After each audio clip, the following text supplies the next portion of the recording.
यशोमती मैया के नंद लाला। फिर पिछले 4 वर्षों से हमने आपको कर भी तो ना दियो है। मुझे तो लगता है कि नंदराज की बातों पर शांति से सोच विचार के बाद ही कुछ निर्णय लेना चाहिए। ऐसा मौका बार बार ना आता। नहीं, हमें सोच विचार कर निर्णय लेना है सबने।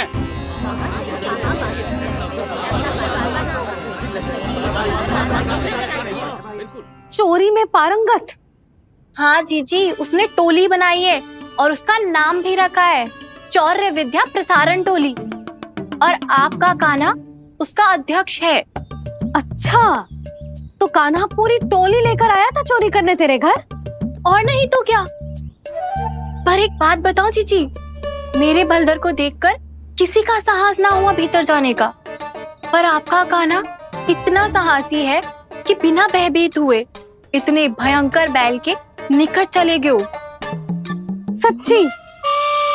और तेरे रक्षक बैल ने कुछ ना किया उसे? है ना अचरज की बात। क्रोध के स्थान पर वो तो उसके सामने ऐसे झुक गया जैसे कि प्रणाम कर रहा है। और जीजी, आपका कान्हा साहसी ही ना, बहुत चतुर भी है। मैंने मटकियां बहुत ऊपर लटकाई थी, पर बताओ कि बिना चौकी के मटकी को नीचे उतारने का उपाय किसने ढूंढा? किसने? आपके चतुर कान्हा ने। उसने अपने सखाओं को पर्वत बनायो और एक पक्के सेनापति की तरह बिना भयभीत हुए उनके ऊपर चढ़ गयो और मटकियां उतारने लगो। और एक ही ना, तीनों की तीनों मटकियां उतार ली। तीनों? हाँ जीजी, और वो इतना दयालु है कि पहले एक मटकी का माखन सब में बांट दियो और फिर बची हुई 2 मटकियों में से एक मटकी अपने सखाओं को दे दी और फिर दूसरी मटकी एक भूखे वानर को दे दी। और फिर जब मैं उसके सामने जाके प्रश्न करने लगी तो उसने मुझे अपने तर्कों के जाल में उलझाया और बड़ी आसानी से सिद्ध कर दिया कि वो तो परोपकार कर रहा था। मैं तो देखती ही रह गई और शब्द तो ऐसे झड़ते हैं मुंह से जैसे कि फूल। रुक जा सावित्री, पहले तू ये निर्णय ले ले कि तू मेरे लल्ला का गुणगान करने आई है कि उसकी निंदा करने? निंदा करने ही आई हूँ जीजी। जानकी सत्य कह रही थी, आपका कान्हा माखन चोर ही है और बलराम के साथ भागा था। बलराम क्यों? वो तो साक्षात गरुड़ देव के पीठ पे बैठ के उड़ के आयो है, तभी तो तुझसे बहुत पहले आके यहाँ बैठ गओ ना। आ देख ले, आ जा। देखो कैसे बैठ के सब पहरा दे रहे हैं कि कोई पंछी अनाज ना चुग ले, और तुम दोनों व्यर्थ में इन सब पर दोष लगा रही हो। कान्हा के निकट जाने का प्रयास भी मत ही करना। पहले मेरे लल्ला पर आरोप लगाती हो, फिर उससे मिलना भी चाहती हो।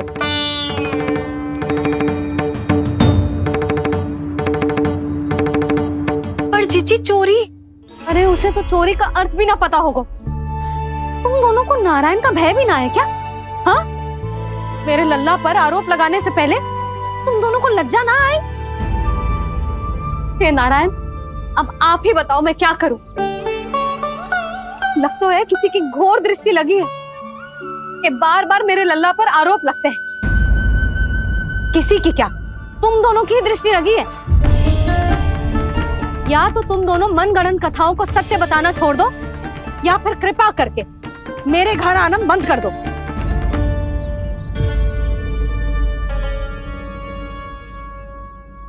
अब दोनों मुंह क्या ताक रही हो? हाँ, जाओ यहाँ से। और तुम दोनों नंद जी की सभा में क्यों ना गई? अब किसको घेर लियो? लोभ के भयानक राक्षस ने। ये तो तभी पता चलेगा जब वो सब बाहर आएंगी। तब तो सबको बहुत ध्यान से देखना पड़ेगा।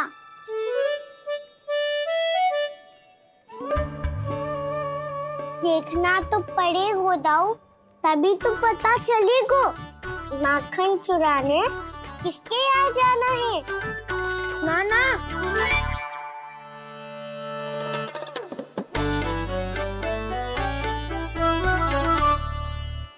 लोग का राक्षस तो उनके पास दिख ना रहे हुए है।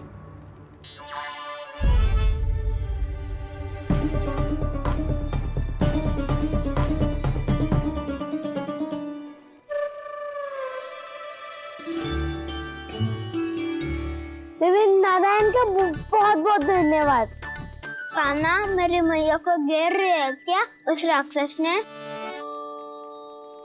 यशोदा भाभी और नंद भैया कितने चिंतित थे ना। पक्का कछु न कछु कारण तो अवश्य होगा। हाँ, मुझे भी सच लग रहा है कि धनवान बनने के चक्कर में मैं तनिक ज्यादा ही लोभ में पड़ गई थी। नहीं, बस गए। और मेरी मैया दादी, उनका क्या गाना? बहू, सुलक्षणा की जैसे ढेर सारा धन कमाने के चक्कर में लोभ में तो ना आ रहे ना हम। हे नारायण, बहुत कृपा है आपकी। लगता है लोभ का राक्षस किसी को अपनी चपेट में नहीं ले पाया।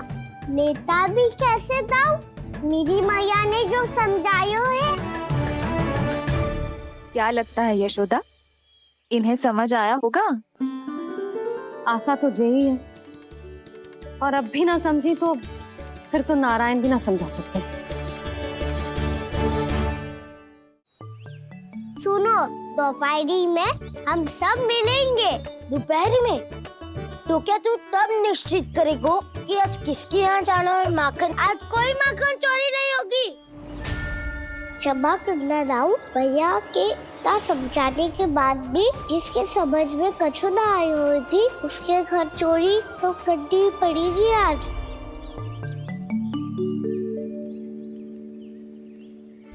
व्यापारी जी, सारी स्त्रियां एक साथ यहीं आ रही हैं। मेरे चक्रव्यूह में फंसने की इतनी शीघ्रता कि संध्या तक भी नहीं रुक पाई।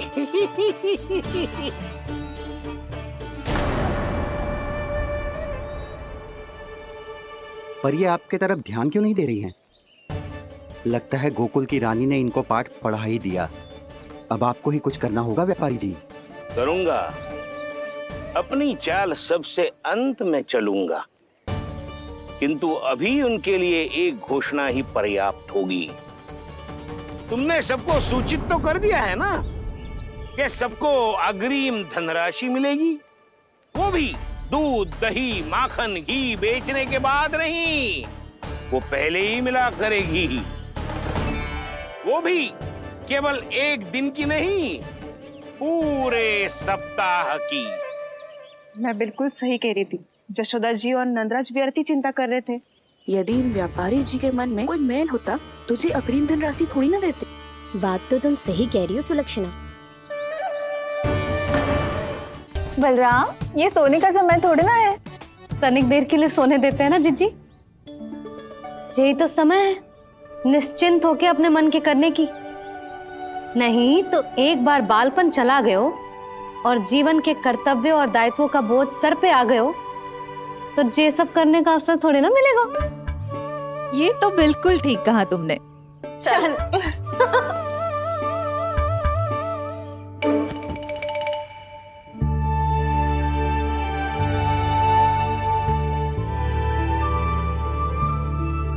देखो तो इन्हें। और तुम चिंता कर रही थी बच्चे बड़े हो रहे हैं, हमें स्मरण रखेंगे भी या नहीं। इन्हें हमारी आवश्यकता है यशोदा, और सदैव रहेगी।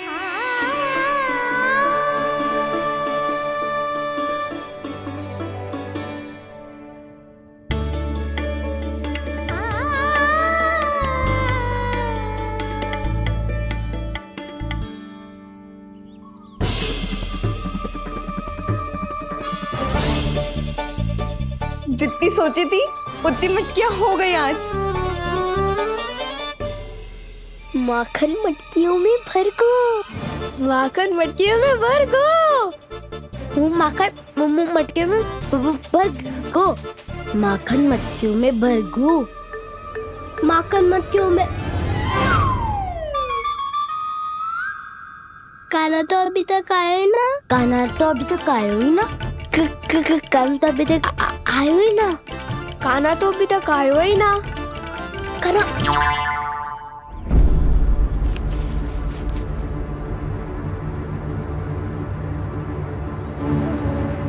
हे नारायण, सुलक्षणा चाची मटकियों को बंद कर रही हैं। अब यदि कान्हा ना आयो ये सारी मटकियों को लेके निकल जाएंगी। थोड़ा माखन गाना के लिए अलग निकाल देती हूँ।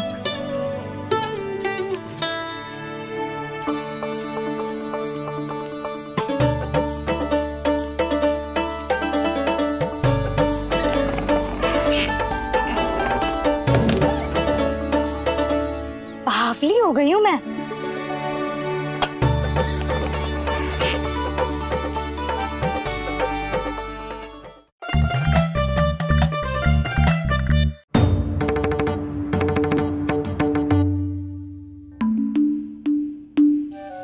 जिज्जी,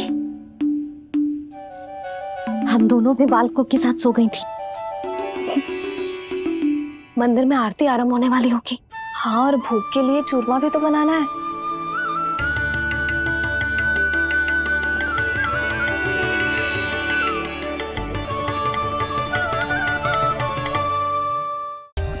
For more updates, subscribe to our channel, click the show links and enjoy watching the videos.